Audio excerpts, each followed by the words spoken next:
அனைவருக்கும் வணக்கம். TNPSC group 2 தேர்வில் மாநில அளவில் 2ஆம் இடம் பெற்று சாதனை படைத்துள்ள டாப் ஐஏஎஸ் அகாடமியின் பெருமை மிகு மாணவி ஸ்ரீமதி அவர்கள் இன்று நம்முடன் இணைந்திருக்கிறார். அவருடைய வெற்றி பயணம் மற்றும் வெற்றியின் ரகசியங்களை இந்த சிறப்பு காணொளியில் தெரிந்து கொள்ளுங்கள். தங்க பிள்ளையை பெற்றுக் கொடுத்த தங்கராஜ் அவர்களுக்கு தான் இந்த நன்றியை பெரிய அளவுல உங்களை பற்றி மற்றும் உங்கள் எஜுகேஷன் பேக்ரவுண்ட் பற்றி எங்களிடம் பகிர்ந்து கொள்ளுங்கள். என் பேர் ஸ்ரீமதி.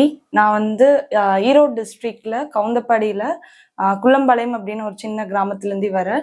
நான் BSc mathematics Vellalar college for women திண்டல்ல கம்ப்ளீட் பண்ணியிருக்கேன். டிஎன்பிஎஸ்சி தேர்வுக்கு தயாராக வேண்டும் என்ற முடிவை நீங்கள் எப்போது எடுத்தீர்கள்? எனக்கு 10th ஸ்டாண்டர்ட்லேருந்தே கவர்மெண்ட் சர்வீஸ்குள்ள போகணும் அப்படிங்கிற ஒரு இன்ஸ்பிரேஷன் எனக்கு ஸ்டார்டிங்லேருந்தே இருந்துச்சு. பட் ஒரு சீரியஸாக ஸ்டார்ட் பண்ணணும் அப்படிங்கிறது என்னோட டிகிரி கம்ப்ளீட் பண்ண மே 2023. அதுக்கப்புறம் ஜூன்லேருந்தே என்னோட ப்ரிப்பரேஷன் ஸ்டார்ட் பண்ணிக்கிட்டேன். உங்கள் எக்ஸாம் ப்ரிப்பரேஷனுக்கு ஏன் டாப் ஐஏஎஸ் அகாடமியை தேர்வு செய்தீர்கள்? நான் ப்ரிப்பரேஷன் ஸ்டார்ட் பண்ண டைம்ல மேக்ஸிமம் யூடியூப்ஸ் எல்லா இடத்துலையுமே டாப் அப்படிங்கிற விஷயம் எனக்கு அது பார்க்குறப்போ கண்டிப்பா இந்த இடத்துல நம்ம போனா சக்சஸ் ஆயிடுவோம் அப்படிங்கிற ஒரு விஷயம் தோணுச்சு.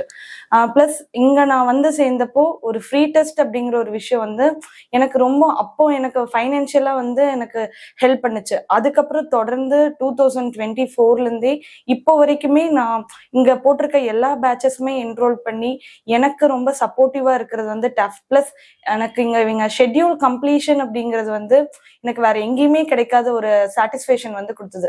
எக்ஸாமுக்கு முன்னாடி ஒரு 2-3 வீக்ஸுக்கு முன்னாடி ஒரு ஷெட்யூல் கம்ப்ளீட் பண்ணி ஒரு கம்ப்ளீட் ரிவிஷன் கொடுத்து ஒரு 4-5 ஃபுல் டெஸ்ட் எடுத்து நம்ம போய் ஒரு எக்ஸாம் எழுதுறதுங்கிறது கண்டிப்பா ஒரு கான்ஃபிடன்ஸ் கொடுக்கும் நம்மளுக்கு எக்ஸாமுக்கு.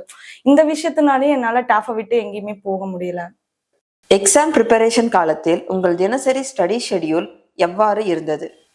என்னோட ஷெட்யூல் அப்படிங்கிறது மார்னிங் 8:30லேருந்து ஸ்டார்ட் ஆயிரும். அங்க டிராவலிங் முடிச்சுட்டு நான் இங்க ஒரு 40 மினிட்ஸ் எனக்கு டிராவல் டாஃப் ஈரோடு வரைக்கும். இங்க நான் study hall morning 9 to 5:30 to 6 வரைக்கும் யூஸ் பண்ணுவேன். இங்க ஒரு 6 to 8 hours என்னோட டைம் ஸ்பெண்ட் ஆகும். அண்ட் ஷெட்யூல் அப்படிங்கிறது எனக்கு பேட்சோட சேர்ந்து இருக்கிறது தான். பேட்சுக்கு நான் டியூஸ்டே அண்ட் சாட்டர்டே பேட்ச் போட்டிருப்பேன். அப்போ அந்த சாட்டர்டே கம்ப்ளீட் பண்ணணும், டியூஸ்டே அந்த டேக்கு கம்ப்ளீட் பண்ணணும் அப்படிங்கிறது நான் அந்த டே ஸ்பிளிட் பண்ணி ரிவிஷன் பண்ணி டிஎன்பிஎஸ்சி எக்ஸாம் நான் எப்படி எழுதுவனோ அதே மாதிரி என்னை நான் ப்ரிப்பேர் பண்ணி ரிவிஷன் பண்ணிப்பேன். என்னோட ஷெட்யூலுங்கிறது பேட்சோட தான் இருக்குன்னு நான் சொல்வேன். எந்த சப்ஜெக்ட் உங்களுக்கு மிகவும் சவாலாக இருந்தது?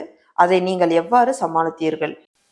என்னோட ப்ரிப்பரேஷன் ஸ்டார்ட் பண்ணப்போ நான் ஒரு சயின்ஸ் பேக்ரவுண்ட்லேருந்து வந்தனால எனக்கு ஆர்ட் சப்ஜெக்ட்ஸ் எல்லாமே எனக்கு டிஃபிகல்ட்டாக தான் ஃபீல் ஆச்சு. பாலிட்டி, எக்கனாமிக்ஸ் அது எல்லாமே எனக்கு டிஃபிகல்ட்டாக ஃபீல் ஆச்சு. பட் ஆனால் இப்போ நான் எனக்கு ஃபேவரட்டான சப்ஜெக்ட் அப்படின்னு கேட்டால் பாலிட்டி தான் நான் சொல்வேன். அதை நான் எப்படி ஓவர் கம் பண்ணேன் அப்படிங்கிறப்போ எனக்கு கான்செப்ட்ஸ் கிளாரிட்டி அப்படிங்கிறதெல்லாம் நான் தொடர்ந்து டெஸ்ட்ல எழுதுற கொஷின்ஸை நிறைய ஒர்க் அவுட் பண்ணி அதுல கிளாரிட்டி தான் எனக்கு இப்போ கண்டிப்பா வந்திருக்குன்னு நான் சொல்வேன். டாப் ஐஏஎஸ் அகாடமியின் ஆசிரியர்கள் மற்றும் வழிகாட்டுதல் உங்கள் வெற்றிக்கு எந்த வகையில் உதவியது? எனக்கு ஃபேக்கல்டி கைடன்ஸ் அப்படிங்கிறது ஜென்ரல் இங்கிலீஷ்க்கு ரொம்பவே ஹெல்ப் பண்ணுச்சுன்னு நான் சொல்வேன். ஏன்னா இங்க இருக்க மேக்ஸிமம் தமிழுக்கு நிறைய இருக்கு. பட் ஆனா இங்கிலீஷ்னு அப்படின்னு பாக்குறப்ப எனக்கு நிறைய டவுட்ஸ் வரப்ப இங்க இருந்த இங்கிலீஷ் ஃபேக்கல்ட்டி என்னோட டவுட்ஸ் ரொம்ப கிளியரா கிளாரிட்டி பண்ணாங்க. அண்ட் ஆல்சோ கைடன்ஸ் அப்படிங்கிறப்ப இங்க நிறைய ரெஃபரல் புக்ஸ் இருக்கும், கொஷின் பேங்க்ஸ், மேக்ஸுக்கான புக்ஸ் எல்லாமே இருக்கும்.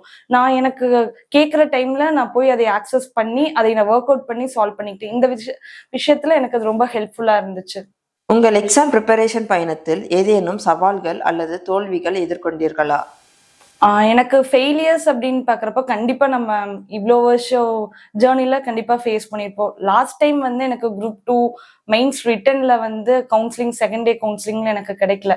பட் ஆனா நான் நெக்ஸ்ட் டேவே அதை எப்படி ஃபேஸ் பண்ணேன்னா, நான் வந்துட்டேன், இங்க ஸ்டார்ட் பண்ணிட்டேன், மறுபடியும் பேட்ச் போட்டுட்டேன், மறுபடியும் தொடர்ந்து படிச்சுட்டே இருந்தேன்.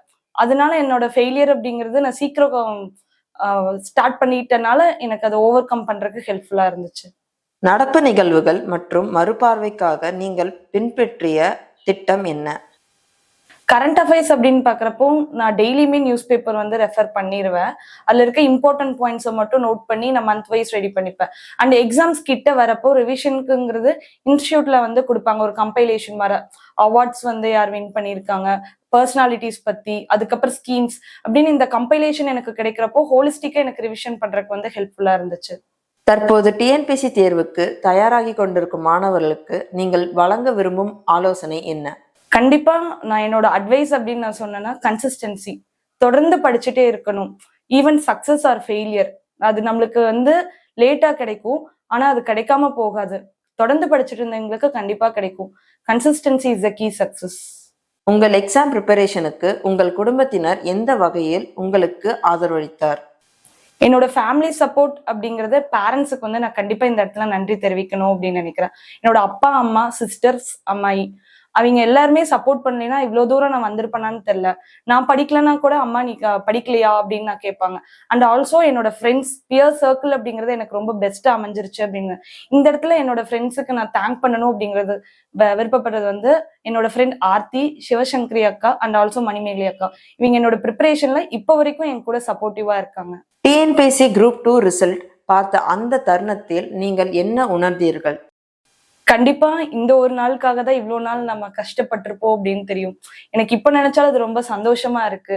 இந்த டே வந்து ட்ரூ ஆயிருச்சு, ட்ரீம்ஸ் கம் ட்ரூ, அந்த மூமெண்ட் மாதிரி இருக்கு எனக்கு இப்போ.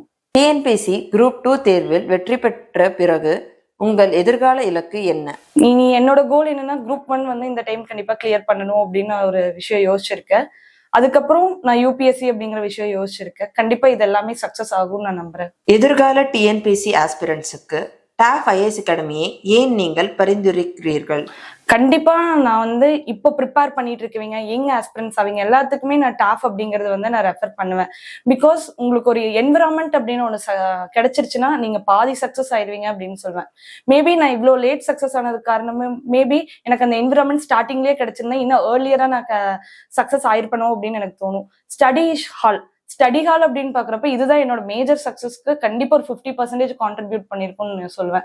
என்னோட எக்ஸாம்ஸ் பக்கம் வரப்ப எல்லாமே நான் இங்க லேட்டா 7 o'clock வரைக்கும் இருந்தாலுமே எனக்கு இங்க இருக்க ஃபேக்கல்டி சப்போர்ட் அண்ட் சேஃப்டி அப்படிங்கிறது ரொம்ப பெரிய விஷயம் இங்க கிடைச்சது எனக்கு. அண்ட் ஆல்சோ நீங்க பல இன்ஸ்டிடியூட்ஸ்ல டெஸ்ட் போட்டிருந்தாலும் இங்க கிடைக்கிற ஒரு ஷெட்யூல் கம்ப்ளீஷன் அப்படிங்கிறது உங்களுக்கு வேற எங்கேயுமே கிடைக்காது அப்படின்னு நான் சொல்வேன். ஒரு இன்ஸ்டிடியூட்டை ரொம்ப ஸ்ட்ராங்கா நீங்க பிலீவ் பண்ணீங்கன்னா கண்டிப்பா உங்களுக்கு சக்சஸ் கிடைச்சிடும்.